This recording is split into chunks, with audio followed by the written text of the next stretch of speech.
Hi friends, welcome to my channel. ಆಸೆ ಇವತ್ತಿನ ಸಂಚಿಕೆ ಏನಾಗುತ್ತೆ ಅಂತ ನೋಡ್ಕೊಂಡು ಬರೋಣ.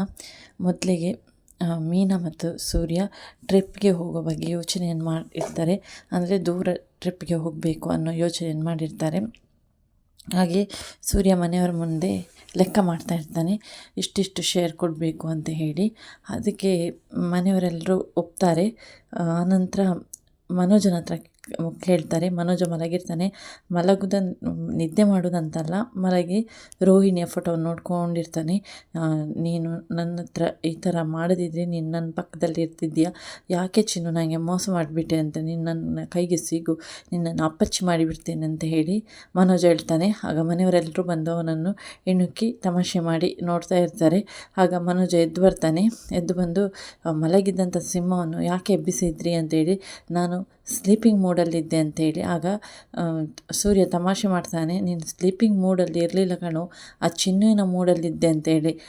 ಆಗ ಮನೋಜ ಹೇಳ್ತಾನೆ, ಎಲ್ಲರೂ ನನ್ನ ತಮಾಷೆ ಮಾಡೋದೇ ಆಯಿತು, ನಾನು ಮನೆ ಯಜಮಾನ ಇದ್ದೇನೆ ಅಂತ ಹೇಳಿ ಹೇಳ್ತಾನೆ. ಸರಿ, ನೀನು ಯಜಮಾನ ಅಲ್ವಾ, ನಾವು ಈ ಥರ ಟ್ರಿಪ್ಗೆ ಹೋಗ್ಬೇಕಂತ ಅಂದ್ಕೊಂಡಿದ್ವಿ, ನೀನು 10,000 ರೂಪಾಯಿ ಕೊಡಬೇಕು ಅಂತ ಹೇಳ್ತಾರೆ. ಜಜ್ಬಿ 10,000ನ? ಅಂಥ ವ್ಯವಹಾರ ಎಲ್ಲ ನಾನು ಮಾಡೋದಿಲ್ಲ, ನಾನು ಕೋಟಿ ವ್ಯವಹಾರ ಮಾಡುವಂಥವನು. ಮಮ್ಮಿ ನೀನೇನಾದರೂ ಇದ್ದರೆ ಕೊಡು ಅಂತೇಳಿ. ಆಗ ರಂಗನಾಥ್ ಅವರು ಕೂಡ ನಗಾಡ್ತಾರೆ. ಯಾಕೆಂದರೆ ಅದಕ್ಕಿಂತ ಮುಂಚೆ ಶಾಂತಿ ಹೇಳಿರ್ತಾಳೆ, ನನ್ನ ಮಗ ಎಲ್ಲರನ್ನು ಅವನೇ ಕರ್ಕೊಂಡು ಹೋಗ್ತಾ ಇದ್ದ, ಅವನು ಕೋಟ್ಯಾಧೀಶ್ವರ, ಹಾಗೆ ಹೇಗೆ ಅವನು ಸ್ವಂತ ಶೋರೂಮ್ ಇಟ್ಕೊಂಡಿದ್ದಾನೆ. ಆಗ ಎಲ್ಲರೂ ಬಿದ್ದು ನಗಾಡ್ತಾರೆ. ಯಾಕೆಂದರೆ ಶಾಂತಿ ಅದಕ್ಕಿಂತ ಮುಂಚೆ ತುಂಬ ಕೊಚ್ಕೊಳ್ತಾ ಇದ್ಲು, ನನ್ನ ಮಗ ಎಲ್ಲರನ್ನು ಕರ್ಕೊಂಡು ಹೋಗ್ತಾನೆ, ಅವನಿಗಿದ್ದೆಲ್ಲ ಕ್ಯಾರೇ ಅಲ್ಲ ಅಂತ ಹೇಳಿ. ಆದರೆ ಮನೋಜ ಅವಳಿಗೇನೆ ತಿರುಗಿಸಿಬಿಟ್ಟ, ಅವಳೇ ಕೊಡಬೇಕು ಅಂತ ಹೇಳಿ. ಆನಂತರ ಮೀನಾ ಹೇಳ್ತಾಳೆ, ಇದಕ್ಕೋಸ್ಕರ ಜಗಳ ಮಾಡೋದು ಬೇಡ, ಎಲ್ಲರ ಹಣವನ್ನು ನಾನೇ ಕೊಡ್ತೇನೆ ಅಂತ ಹೇಳಿ ಒಪ್ಪಿಕೊಳ್ತಾಳೆ. ಆಗ ಮನೋಜ್, ಆಯ್ತಲ್ಲ ಮೀನಮ್ಮನೆ ಕೊಡ್ತಾಳೆ ಅಂತ ಹೇಳಿದ್ಲಲ್ಲ, ಇನ್ನೇನು ಅಂತ ಹೇಳಿ ಅಲ್ಲಿಗೆ ಆ ಟಾಪಿಕನ್ನು ಮುಗಿಸಿಬಿಡ್ತಾರೆ. ಆನಂತರ ತಾರಾ ಮಂಜುನ ನೋಡೋಕ್ಕೆ ಹೋಟೆಲ್ಗೆ ಬಂದಿರ್ತಾಳೆ. ಹೋಟೆಲ್ಗೆ ಬಂದಾಗ ಮಂಜ ಅವಳಿಗೆ ಕ್ಲೀನ್ ಬೋಲ್ಡ್ ಆಗಿರ್ತಾನೆ.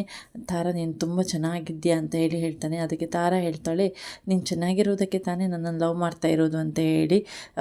ಆನಂತರ ಮಂಜ ಹೇಳ್ತಾನೆ, ನಾವು ಇವಾಗ ಡಬಲ್ ಬೆಡ್ರೂಮ್ ಮನೆಯನ್ನು ನೋಡ್ತಾ ಇದ್ದೀವಿ, ಯಾಕೆಂದರೆ ಆ ಮನೆಯದು ಬಾಡಿಗೆ ಜಾಸ್ತಿ ಆಯಿತು, ಇನ್ನು ನೀನು ಮದುವೆ ಆಗೋಕ್ಕೆ ರೆಡಿ ತಾನೆ ಅಂತೇಳಿ. ಅದಕ್ಕೆ ತಾರಾ ಹೇಳ್ತಾಳೆ, ಇವಾಗ ನನಗೂ ಕೂಡ ಕೆಲಸ ಇಲ್ಲ, ಜೀವನ ಅಂದರೆ ಖಾಲಿ ಮುಗಿದು ಹೋಗುವಂಥ ಸಂಬಂಧ ಅಲ್ಲ, ನಾವು ಜೀವಿಸಬೇಕಾದ್ರೆ ಹಣ ಬೇಕೇ ಬೇಕು, ನಾನಿವಾಗ ಕೆಲಸಕ್ಕೆ ಹೋಗಬೇಕು ಅಂತ ಅಂದ್ಕೊಂಡಿದ್ದೀನಿ, ಇವತ್ತು ನನಗೆ ಇಂಟರ್ವ್ಯೂ ಇದೆ, ನಾನು ಅಲ್ಲಿಗೆ ಹೋಗಲೇಬೇಕು ಅಂತ ಹೇಳಿ ಹೇಳ್ತಾಳೆ. ಅದಕ್ಕೆ ಮಂಜ ಕೂಡ ಸರಿ ಆಯಿತು ಹೋಗಿ ಬಾ ಅಂತ ಹೇಳಿ ಒಪ್ಕೊಳ್ತಾನೆ. ಆನಂತರ ಮಂಜ ಅಲ್ಲಿಂದ ಹೊರಟೋಗ್ತಾನೆ. ತಾರ ಸ್ವಲ್ಪ ಹೊತ್ತಿದ್ದು ಯೋಚನೆ ಮಾಡ್ತಾಳೆ, ಮಂಜ ನಾನು ಇವಾಗ ಹೋಗುವಂಥ ಕೆಲಸ ನಿನಗೆ ಇಷ್ಟ ಆಗದೇ ಇರ್ಬೋದು, ಆದರೆ ಏನೂ ಮಾಡೋಕ್ಕಾಗಲ್ಲ, ದುಡಿಮೆಯ ಒಂದು ಹಸಿವು ಇದ್ದಾಗ ಯಾವುದು ಕೆಲಸಕ್ಕಾದರೂ ನಾವು ರೆಡಿ ಆಗಲೇಬೇಕು ಅಂತ ಹೇಳಿ ಅವಳಷ್ಟಕ್ಕೆ ಅವಳೇ ಹೇಳಿಕೊಳ್ತಾಳೆ. ಇತ್ತ ಕಡೆ ವಿಶಾಲಾಕ್ಷಿ ಮತ್ತು ರೋಹಿಣಿ ಒಂದು ವಾಮಾಚಾರ ಮಾಡುವಂಥ ಜಾಗಕ್ಕೆ ಬರ್ತಾರೆ. ಮೀನನ ಮೇಲೆ ವಾಮಾಚಾರ ಮಾಡಬೇಕು ಅಂತ ಹೇಳಿ. ಮೀನ ಆ ಮನೆಯಿಂದ ಹೊರಟೋಗಬೇಕು, ಮೀನನಿಗೆ ಎಲ್ಲೂ ನೋಡಿದರೂ ಸೋಲಾಗಬೇಕು, ಆ ಮನೆಗೆ ರೋಹಿಣಿ ಮತ್ತೆ ಎಂಟ್ರಿಯನ್ನು ತೆಗೆದುಕೊಳ್ಬೇಕು ಅಂತ ಹೇಳಿ ವಾಮಾಚಾರದವರ ಹತ್ರ ಬರ್ತಾರೆ. ವಾಮಾಚಾರಿ ಒಂದು ಲಿಂಬೆಹಣ್ಣು ಮತ್ತು ಅವರ ಕೈ ಮೇಲೆ ಕರ್ಪೂರವನ್ನಿಟ್ಟು ಮೀನನ ಹೆಸರನ್ನು ಜಪಿಸ್ಕೊಳ್ಳಿಕ್ಕೆ ಹೇಳ್ತಾನೆ. ಇವಾಗ ನಾನು ಬರ್ತೀನಿ ಅಂತ ಹೇಳಿ ನೀವು ಮೀನನ ಹೆಸರನ್ನು ಜಪಿಸ್ತಾ ಇರಬೇಕು ಅಂತ ಹೇಳಿ ಹೇಳ್ತಾನೆ. ಅದಕ್ಕೆ ರೋಹಿಣಿಗೆ ಅದೆಲ್ಲ ಇಷ್ಟ ಇರೋದಿಲ್ಲ, ಆದರೂ ಕೂಡ ವಿಶಾಲನ ಒತ್ತಾಯಕ್ಕೆ ಹೋಗ್ತಾಳೆ. ಆಂಟಿ ಇದೆಲ್ಲ ಬೇಡ ಆಂಟಿ ಅಂತ ಹೇಳಿ ಹೇಳ್ತಾಳೆ. ಆನಂತರ ವಿಶಾಲಾಕ್ಷಿ ಹೇಳ್ತಾಳೆ, ನಮ್ಮ ಶತ್ರು ನಿರ್ನಾಮ ಆಗಬೇಕು ಅಂತ ಹೇಳಿದರೆ ಇದನ್ನೆಲ್ಲ ಮಾಡಲೇಬೇಕು, ನಾವು ನೀರಿಗೆ ಇಳ್ದಾಗ್ಬಿಟ್ಟಿದೆ, ಇನ್ನು ಅದರ ಆಳ ನೋಡಬಾರ್ದು ಅಂತ ಹೇಳಿ ವಿಶಾಲು ಹೇಳ್ತಾಳೆ. ನೀನು ನಿನ್ನ ಗಂಡನ ಜೊತೆ ಸೇರಬೇಕು ಅಂತ ಇಷ್ಟು ವರ್ಷ ಕಷ್ಟಪಟ್ಟಿದ್ಯಲ್ಲ, ಇನ್ನು ಸ್ವಲ್ಪ ಹೊತ್ತು ತಾನೇ, ಅದನ್ನು ಕೈಯಲ್ಲಿ ಇಟ್ಕೋ ಅಂತ ಹೇಳಿ ಹೇಳ್ತಾಳೆ. ಆಂಟಿ ಇದೆಲ್ಲ ವರ್ಕ್ ಆಗುತ್ತಾ ಅಂತ ಹೇಳಿ ಮತ್ತೆ ಕೇಳ್ತಾಳೆ ರೋಹಿಣಿ. ಆಗುತ್ತೆ ಅಮ್ಮ, ನೀನು ಅದರ ಬಗ್ಗೆ ಯೋಚನೆ ಮಾಡಬೇಡ ಅಂತ ಹೇಳಿ ವಿಶಾಲು ಹೇಳ್ತಾಳೆ. ಅಷ್ಟೊತ್ತಿಗೆ ವಾಮಾಚಾರ ಮಾಡುವಂಥವನು ಬರ್ತಾನೆ.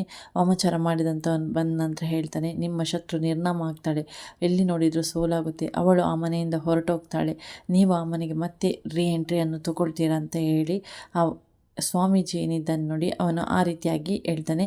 ಅಷ್ಟೊತ್ತಿಗೆ ಮೀನಾ ಮಲಗಿರ್ತಾಳೆ. ಅವಳ ಎದೆ ಮೇಲೆ ಒಂದು ಬಂಡೆ ಬಿದ್ದಂತಹ ಅನುಭವ ಆಗುತ್ತೆ. ಪಕ್ಕನೆ ಎಚ್ಚರಗೊಳ್ತಾಳೆ. ಸೂರ್ಯನ ಹತ್ರ ಈ ಥರ ಹೇಳ್ತಾಳೆ.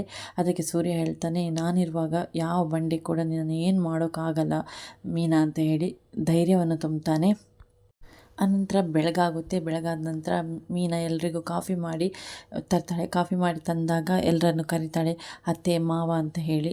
ಆಗ ಸೂರ್ಯ ಕೂಡ ಬರ್ತಾನೆ. ಸೂರ್ಯ ಬಂದಾಗ ಹೇಳ್ತಾನೆ, ಅವರು ಯಾರು ಇಲ್ಲರಿ ಮನೆಯಲ್ಲಿ ಅಂತೇಳಿ. ಎಲ್ಲೋದ್ರು ಅಂತೇಳಿ ಮೀನಾಗೆ ಹೇಳ್ತಾಳೆ, ಅವರೆಲ್ಲ ಡ್ಯಾನ್ಸ್ ಮಾಡ್ತಾ ಇದ್ದಾರೆ ಅಂತ ಹೇಳಿ. ಡ್ಯಾನ್ಸ್ ಅಂದರೆ ಯೋಗ ಮಾಡ್ತಾ ಇರ್ತಾರೆ.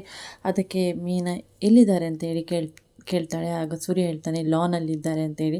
ಅನಂತರ ಮೀನಾ ಹೇಳ್ತಾಳೆ, ರೀ ನಾನು ಬೋಂಡ ಬೇಯೋಕ್ಕೆ ಇಟ್ಟಿದ್ದೇನೆ, ಅದನ್ನು ಸ್ವಲ್ಪ ನೋಡ್ತಾ ಇರಿ, ಇದನ್ನು ನಾನು ಕೊಟ್ಟು ಬರ್ತೇನೆ ಅಂತ ಹೇಳಿ ಹೇಳ್ತಾಳೆ. ಅದಕ್ಕೆ ನಾನು ಇದೆಲ್ಲ ಕೆಲಸ ಮಾಡಬೇಕಂತ ಹೇಳಿ ಕೇಳ್ತಾನೆ ಸೂರ್ಯ. ಸ್ವಲ್ಪ ಹೊತ್ರಿ ಅಂತ ಹೇಳಿ ಹೇಳ್ತಾಳೆ. ಆನಂತರ ಮೀನಾ ಕಾಫಿಯನ್ನು ತೆಗೆದುಕೊಂಡು ಲಾನ್ಗೆ ಹೋಗ್ತಾಳೆ. ಲಾನ್ಗೆ ಹೋಗುವಾಗ ಯೋಗ ಮಾಡ್ತಾ ಇರ್ತಾರೆ ಎಲ್ಲರೂ ಕೂಡ. ಯೋಗ ಮಾಡಿದ ನಂತರ ಮೀನಾ ಅದನ್ನು ಆಫ್ ಮಾಡ್ತಾಳೆ, ಆ ಮ್ಯೂಸಿಕನ್ನು ಆಫ್ ಮಾಡ್ತಾಳೆ. ಆಗ ತಾರಾ ಕೇಳ್ತಾಳೆ, ಯಾಕೆ ಇದನ್ನು ಆಫ್ ಮಾಡಿಬಿಟ್ರಿ ಅಂತ ಹೇಳಿ. ಬೆಳಗ್ಗೆ ಯೋಗ ಮಾಡೋದು ಒಳ್ಳೆಯ ಅಭ್ಯಾಸ ಅಂತೇಳಿ. ಆಗ ಮೀನಾ ಹೇಳ್ತಾಳೆ, ಅತ್ತೆ ಮಾವನಿಗೆ ಮೊದಲು ಕಾಫಿ ಕುಡಿಬೇಕು, ಅವರಿಗೆ ಎದ್ದ ತಕ್ಷಣ ಬೆಳಿಗ್ಗೆ ಕಾಫಿ ಕುಡಿದೇ ಅಭ್ಯಾಸ ಅಂತ ಹೇಳಿ ಹೇಳ್ತಾಳೆ. ಅದಕ್ಕೆ ತಾರಾ ಹೇಳ್ತಾಳೆ, ಅದಕ್ಕೆ ನೀವು ಕೆಟ್ಟ ಅಭ್ಯಾಸವನ್ನು ಮಾಡಿಬಿಟ್ಟಿದ್ದೀರಾ, ಇದೆಲ್ಲ ಒಳ್ಳೆಯದಲ್ಲ, ಮೊದಲು ಯೋಗ ಮಾಡಿಕೊಳ್ಬೇಕು, ಆನಂತರ ನಮ್ಮ ಕೆಲಸವನ್ನು ಮುಂದುವರಿಸಬೇಕು ಅಂತ ಹೇಳಿ ಹೇಳ್ತಾಳೆ. ಇಷ್ಟು ಕೇಳಿ ಮೀನನಿಗೆ ಈ ಥರ ಹೇಳಿದಾಗ ಮೀನನಿಗೆ ತುಂಬ ಒಂಥರ ಆಗುತ್ತೆ. ಅಂದರೆ ಇಷ್ಟು ವರ್ಷ ಮಾಡಿದಂಥ ಕೆಲಸಕ್ಕೆ ಯಾವುದೇ ರೀತಿಯಾಗಿ ಫಲ ಇಲ್ವಾ ಅಂತೇಳಿ ಮೀನ ಮನಸ್ಸಲ್ಲಿ ಅಂದ್ಕೊಳ್ತಾಳೆ. ವೀಕ್ಷಕರೇ, ಈ ಸಂಚಿಕೆ ಇಲ್ಲಿವರೆಗೆ ಆಗಿದೆ. ನಿಮಗೇನಾದರೂ ಈ ಸಂಚಿಕೆ ಇಷ್ಟ ಆದರೆ ಲೈಕ್ ಮಾಡಿ, ಶೇರ್ ಮಾಡಿ, ಹಾಗೆಯೇ ಸಬ್ಸ್ಕ್ರೈಬ್ ಮಾಡದೆ ನೋಡ್ತಿದ್ದೀರಾ ಆದರೆ ದಯವಿಟ್ಟು ಚಾನಲನ್ನು ಸಬ್ಸ್ಕ್ರೈಬ್ ಮಾಡಿಕೊಂಡು ವಿಡಿಯೋ ನೋಡಿ. ಮತ್ತೊಂದು ಹೊಸದಾದ ವಿಡಿಯೋದೊಂದಿಗೆ ನಾನು ನಿಮ್ಮನ್ನು ಭೇಟಿಯಾಗ್ತೀನಿ. Thanks for watching.